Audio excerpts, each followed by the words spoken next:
Halo, salam sejahtera untuk kita semua. Assalamualaikum warahmatullahi wabarakatuh. Eh, Semoga selalu berbahagia untuk kita semua. Ini masih pagi suasananya, jadi habis sahur ya. Kita puasa hari keempat. Kali ini saya mau bicara tentang kulit sesuai misi saya di konten saya. Dari kita bicara sesuatu yang logis saja, jadi sesuatu yang real, yang ada, yang memang realitanya seperti apa. Pasien saya semakin banyak adalah mereka yang punya keluhan di kulit, yaitu kulitnya mudah merah. Terus ada lagi kulit yang cenderungnya timbul flek yang luas, melasma, dan hampir 90% dari mereka punya riwayat pemakaian krim kecantikan, perawatan kecantikan. Sebelum kita bahas lebih lanjut lagi tentang kondisi seperti itu, mungkin pernah dengar apa yang namanya skin barrier. Kita pernah dengar, tetapi mungkin hanya sepintas lalu aja, nggak terlalu banyak dipikirkan betul. Jadi sebetulnya kulit kita itu adalah pelindung bagi tubuh kita. Hanya pada kondisi tertentu kulit itu menjadi semakin ringkih. Banyak faktor yang bisa menjadikan kulit semakin ringkih. Kulit yang menjadi pelindung bagi tubuh kita, bagi kulit di bawahnya, itulah yang dikatakan sebagai skin barrier, yaitu lapisan kulit paling atas, epidermis, terutama pada stratum corneumnya. Itu menjadi pelindung bagi kulit di bawahnya, menjadi sebuah lapisan perlindungan yang umumnya dibilang sebagai skin barrier. Beberapa hal dapat menyebabkan lapisan itu rusak, minimal menjadi tipis, menjadi rapuh, menjadi tidak kuat. Seperti polutan yang tinggi, bisa dari ultraviolet yang berlebihan, kemudian bisa dari panas yang berlebihan, cuaca yang ekstrim, kemudian bisa dari stres,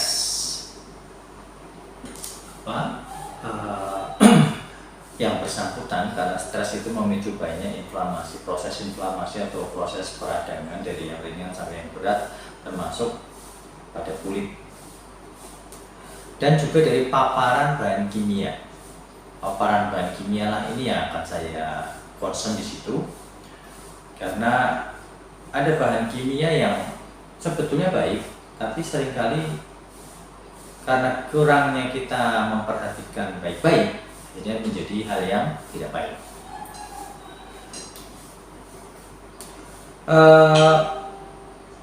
Banyak wanita Indonesia itu keinginannya adalah menjadi seperti wanita Korea, putih, mulus, tirus, dan akhirnya mencari terapi-terapi yang sifatnya cepat, instan.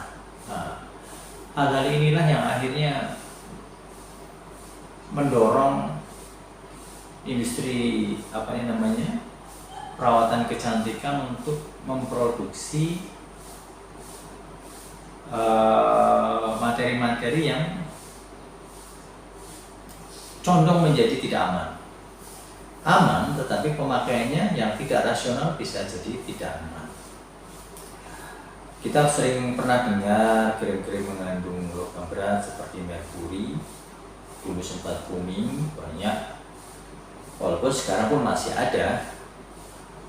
Efeknya cepat, menghaluskan kulit, mengikis kulit, tapi akhirnya timbullah intoksikasi kulit yang keracunan pada kulit, rusak kulitnya. Terus ada juga sebetulnya itu adalah bahan kimia yang cukup aman, tetapi menjadi tidak aman ketika pemakaiannya tidak berhati-hati.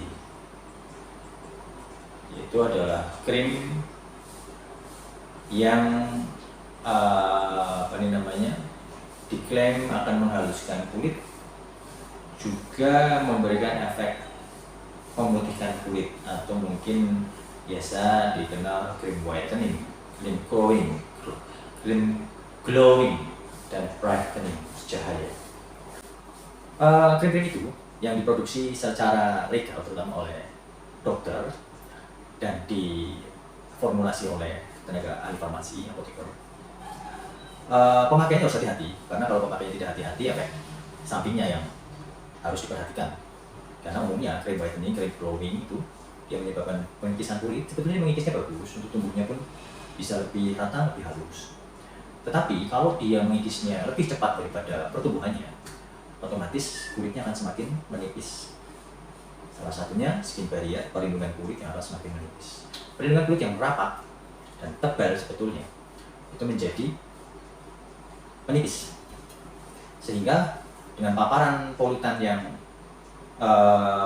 tidak terlalu besar tetapi dia intens, lama-lama kulitnya memberikan reaksi. Sebetulnya reaksi itu adalah reaksi perlindungan juga dari kulit itu. Dia memberikan sinyal bahwa memang dalam melindungi kulitnya sampai timbul masalah. Kembali lagi tadi ke krim-krim ya. Jadi banyak wanita yang senang kalau krim yang dipakai efeknya cepat. Bahkan selain kadarnya yang tinggi, kadang-kala pemakaiannya pun menurut logika biasanya, kalau saya oles 1 layer hasilnya bagus, terus kalau saya oles 2 layer atau lebih tebal mestinya lebih bagus, seperti itu. Tapi logika-logika seperti itu yang akhirnya justru menjerumuskan kulit ke dalam masalah yang kembali lagi. Jadi kulit kita terutama epidermisnya punya periode regenerasi itu sekitar 1 bulan. Semakin kita bertambah usianya, regenerasinya akan semakin lambat. Pergerakan pembelahan kulitnya, kemudian pertumbuhan kulitnya, sampai kematian kulitnya semakin memanjang. Oleh karenanya, bagi kalian yang rutin facial, kalau usianya semakin bertambah, terutama di atas 30, memang bisa 1 sampai 1,5 bulan setiap 1 sampai 1,5 bulan. Nanti di atas 40 bisa 1,5 sampai 2 bulan sekali kalau memang mau facial, karena proses regenerasi kulitnya sudah melambat. Pemakaian krim whitening, glowing, brightening itu umumnya mengandung steroid. Steroid sebetulnya itu bagus untuk pengelupasan kulit, karena memang ada efeknya di situ. Tetapi kalau materi steroidnya adalah steroid yang poten, steroid kelas atas, dia pengikisannya cepat. Terus kalau dipakai setiap hari, otomatis pengikisannya akan terus menerus, dan dipakai setiap berbulan-bulan, maka terjadilah kondisi yang mengikis kulit terus menerus. Memang efeknya kulit akan terasa halus, efek instan, efek cepatnya ya. Tetapi tidak sebanding dengan pertumbuhannya. Jadi otomatis makin lama ketebalan kulit atau skin barrier-nya akan makin menipis. Di sisi lain, steroid itu juga merangsang metabolisme.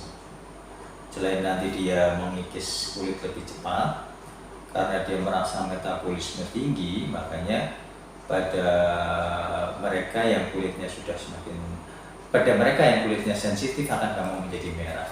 Selain di situ ada reaksi inflamasi atau peradangan, juga memang di situ pembuluh kapiler sudah semakin membesar, karena terangsang untuk terjadi metabolisme yang tinggi, otomatis asupan nutrisinya harus tinggi, jalan nutrisinya pun harus diperbesar, yaitu pembuluh kapilernya membesar. Oleh karena itu, pada pemakaian krim yang lama sering dijumpai seperti urat-urat merah. Itu adalah teleanektasis, pertumbuhan kapiler kulit yang semakin membesar, karena memang efek samping dari pemakaian terutama steroid. Jadi buat kalian yang memang menginginkan kulit yang lebih cerah, halus, krim malam boleh digunakan, krim kecantikan silahkan digunakan, tetapi terutama untuk krim yang malam pemakaiannya harus lebih hati-hati, harus banyak dikonsultasikan dengan dokternya. Saran saya jangan membeli krim yang online, atau apalagi kita tidak tahu isinya apa, ditambah lagi tidak ada registrasi Badan POM-nya. Karena kalau registrasi Badan POM pada krim atau pada perawatan kecantikan itu adalah bisa diasumsikan cukup aman karena dia tergolong kosmetik dengan kadar-kadar substansinya dalam ukuran tertentu yang cukup aman.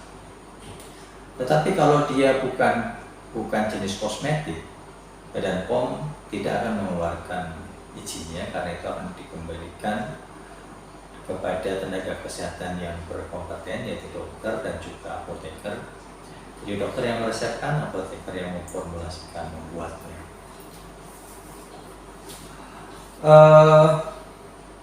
Ada banyak cara yang bisa dikombinasikan dalam membentuk kulit yang lebih cerah dan tetap sehat.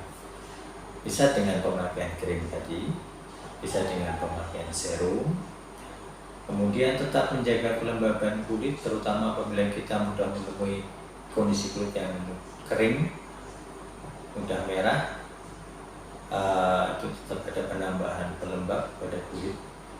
Dan juga bisa dengan terapi whitening dari dalam, bisa dengan injeksi atau infus. Tetapi ingat, injeksi dan infus itu harus dilakukan di fasilitas kesehatan minimal klinik.